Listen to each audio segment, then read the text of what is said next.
Random House Audio presents The Skyliners by Louis L'Amour. Read for you by Jason Culp. Chapter 1. Everybody in our part of the country knew of Black Fetchen, so folks just naturally stood aside when he rode into town with his kinfolk. The Fetchen land lay up on Sinking Creek, and it wasn't often a Sackett got over that way, so we had no truck with one another. We heard talk of him and his doings, how he'd killed a stranger over on Caney's Fork, and about a fair string of shootings and cuttings running back 6 or 7 years. He wasn't the only Fetchen who'd worked up to trouble in that country, or down in the flatland for that matter. It was a story told and retold how Black Fetchen rode down to Tazewell and taken some kin of his away from the law. James Black Fetchen his name was, but all knew him as Black because the name suited. He was a dark, handsome man with a bold, hard-shouldered way about him, as quick with his fists as with a gun. Those who rode with him, like Tory Fetchen and Colby Rafin, were the same sort. Me and Galloway had business over in Tazewell, or we'd never have been around those parts.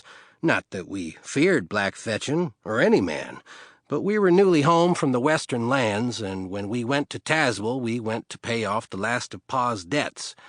Pa had bad luck several years running, and owed honor debts we were bound to pay, so Galloway and me rode back from the Buffalo Plains to settle up. We had taken off to the western lands 2 years before, me 22 then and him 21.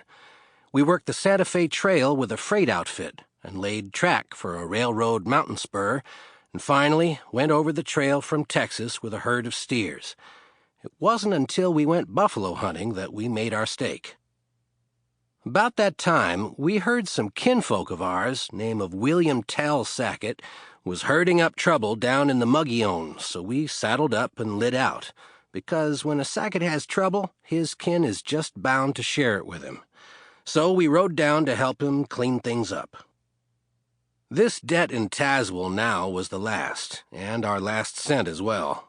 After 2 years, we were right back where we started, except that we had our rifles and handguns and a blanket or two. We'd sold our horses when we came back to Tennessee from the hunting grounds. We walked across the mountain, and when we got to town, we headed for the town pump. Once we'd had a drink, we started back across the street to settle our debt at the store that had given Pa credit when times were bad. We were fairly out in the middle of the street when hoofs began to pound and a passel of folks a horseback came charging up, all armed and loaded for feudin' or bear fightin'. Folks went high-tailing it for shelter when they saw those riders coming, but we were right out in the middle of the street and of no mind to run. They came a-tearing down upon us, and one of them taking a cut at me with a quirt, yelling, "Get out in the street!" Well, I just naturally reached up and grabbed a hold on that quirt, and most things I lay a hand to will move. He had a loop around his wrist and couldn't let go if he was a mind to, so I just jerked, and he left that saddle a-flying and landed in the dust. The rest of them, they reined around, of a mind to see some fun. That one who sat in the dust roosted there a speck, trying to figure what happened to him, and then he came off the ground with a whoop and laid at me with a fist. Now, we Sacketts had always been handy at knuckle and skull fighting, but Galloway and me had put in a spell with Irish track layers and freighting teamsters who did most of their fighting like that. When this stranger looped a swing at my face, I just naturally stepped inside and clobbered him with a short one. I fetched him coming in on me, and his head snapped back as if you'd laid the butt end of an axe against it. He went into the dust, and about that time I heard Galloway saying, mild-like, "Go ahead if you're a mind to.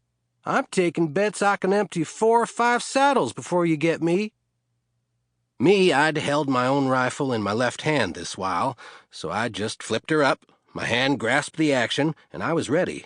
The 2 of us stood there facing the 9 of them, and it looked like blood on the ground.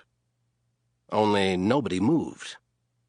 The big, handsome man who had been riding point for the outfit looked us over and said, "I'm Black Fetchen." Galloway, he spoke over to me. "Black Fetchen," he says. "Flagan, are you scared?" "Don't seem to be, now that I think on it, but I've been scared a time or two. Recall that Comanche out there on the short grass? There for a minute or two, I figured he had me." "But you fetched him, Flagan. Now what all do you figure we should do with this lot?" "Well, he made his confession. He owned up fair and honest who he was. He never tried to lie out of it. You got to give credit to a man who'll confess like that." "Maybe," Galloway was almighty serious. "But I think you're mistaken in this man. He owned up to the fact that he was Black Fetchen, but there wasn't the shame in him there should have been.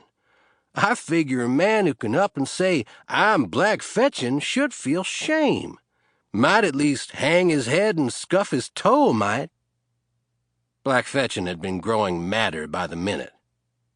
"I've had enough of this. By the—" "Hold off, Black!" That was Colby Rafin talking. "I've seen these two before, over nigh the Gap. These are Sacketts. I heard tell they'd come home from the Buffalo Range." Now, we Sacketts have been feuding up and down the country with one outfit or another for nigh on to 100 years, and nobody could say we hadn't marked up our share of scalps, but nobody could say that we hunted trouble. When Rafin said that, we could just sort of see Black Fetchen settling down into his saddle. We weren't just a pair of Green Mountain boys putting on a show. He was a brave man, but only a fool will chance a shot from a Winchester at 40 feet. Knowing who we were, he now knew we would shoot, so he sat quiet and started to smile. "Sorry, boys, but a joke is a joke. We've come to town on business and want no trouble. Shall I say we apologize?" That was like a rattlesnake stopping his rattling while keeping his head drawn back to strike. "You can say that," I agreed, "and we'll accept it just like you mean it. But just so's there's no misunderstanding, why don't you boys just shuck your artillery? Just let them fall gentle into the street." "I'll be damned if I will," Tory Fetchen yelled. "You'll be dead if you don't," Galloway told him. "As to being damned, you'll have to take that up with your Lord and Maker. You gonna shuck those guns, or do I start shooting?" "Do what he says, boys," Black said. "This is only one day. There'll be another." They did as ordered, but Galloway is never one to let things be. He's got a hankering for the fringe around the edges. "Now, gentlemen and fellow sinners, you have come this day within the shadow of the valley. It is well for each and every one of us to recall how weak is the flesh, how close we stand to judgment.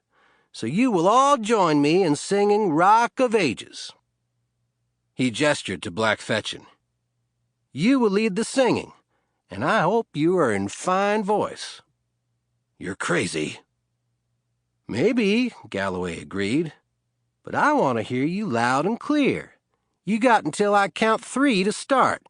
You better make sure they all join in." "Like hell!" Tory was 17, and he was itching to prove himself as tough as he thought he was, or as tough as he wanted others to think he was. Galloway fired, and that bullet whipped Tory's hat from his head and notched his ear. "Sing, damn you," Galloway said, and brother, they sang.